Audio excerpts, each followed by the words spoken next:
Bonjour, je suis Frédérique Rose, comme la fleur, mais avec un Z comme Zanzime. Je suis naturopathe formée à l'ISUPNAT et j'ai choisi de vous dévoiler ici quelques secrets pour améliorer, harmoniser, retrouver votre santé. Chaque mois, vous pourrez découvrir en quelques minutes les merveilleuses ressources de vos intestins et de votre pouvoir d'auto-guérison pour rebooster votre vitalité. 30 épisodes à écouter sans modération. Amical Mon Ventre vous présente aujourd'hui une bande de jeûnes. Sec, le chef impitoyable. Hydrique, le plus efficace. La monodiète, la gentille. La détox, chic et fashion. Le jeûne intermittent, utile et agréable. Art de vivre ou médecine, régime à la mode ou véritable pratique santé. On fait le point sur tous ces repos digestifs. Pour commencer, on arrête d'en faire des tonnes sur l'héroïsme des jeûneurs. Notre organisme est fait pour ça.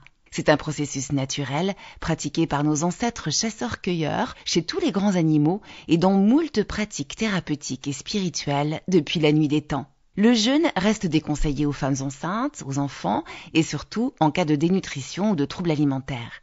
Il est aussi à proscrire dans certaines pathologies. Ce dont nous avons besoin pour nous lancer, c'est d'une bonne vitalité, d'avoir l'envie et de rester zen.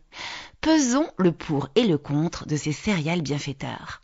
L'intermittent, c'est tout simplement sauter un repas. La nécessité absolue de prendre un petit déjeuner est une légende plutôt urbaine.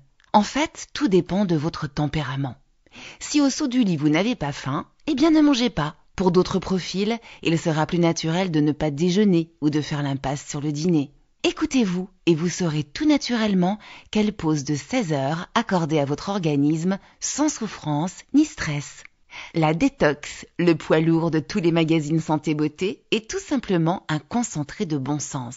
Mangez lentement, moins, plus sain, c'est-à-dire des aliments non transformés, vivants et naturels, privilégier les végétaux, si possible bio, réduire les protéines animales, surtout pour le dîner, préférer les cuissons douces. Voilà pour l'essentiel. L'objectif étant de donner des vacances à votre digestion tout en apportant les nutriments indispensables à votre organisme. La plus facile à pratiquer, la monodiète. Mono pour un seul aliment, essentiellement à base de glucides d'origine végétale qui va rééquilibrer votre pH. À vous de choisir ce qui vous plaît, d'adapter la durée et le rythme selon votre mode de vie et vos capacités, sans dépasser 2 semaines. Quant au jeûne sec, sans eau et sans nourriture, il peut être un traumatisme organique et mental, à mettre en place accompagné par une naturopathe, non sans avoir fait un bilan de vitalité sérieux. Venons-en au jeûne hydrique, le grand chouchou guérisseur. Ne plus apporter aucun aliment solide à votre corps, uniquement de l'eau ou des tisanes. Un nettoyage profond à expérimenter entre 3 jours et 2 semaines avec quelques précautions. Avoir une bonne vitalité, on ne le répétera jamais assez.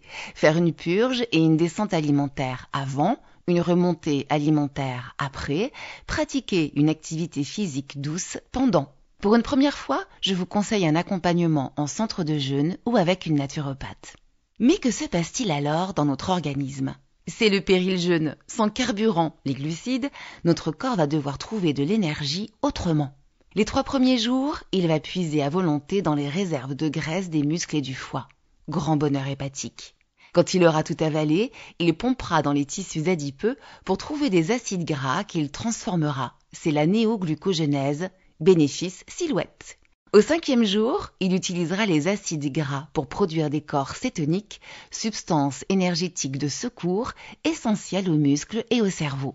Le bénéfice majeur de ces plans B organiques, c'est son pouvoir anti-inflammatoire. En mode économie, les cellules dysfonctionnelles vont s'autodétruire. Un processus de régénération à l'exact opposé de nos habitudes alimentaires oxydantes et inflammatoires, responsables de nos maladies de civilisation. Pathologies cardiovasculaires, hypertension, diabète, allergies, dépression et même cancer. Autre bienfait, et pas des moindres, c'est la régénération de notre muqueuse intestinale et la nette amélioration de notre microbiote, acteur majeur de notre système immunitaire. En plus, une étude récente montre que le jeûne améliore les connexions synaptiques dans le cerveau. Jeûner rendrait donc plus intelligent. Et pour finir, après la crise curative et ses petits désagréments, comme des maux de tête, de la fatigue, vous serez comme en état de grâce.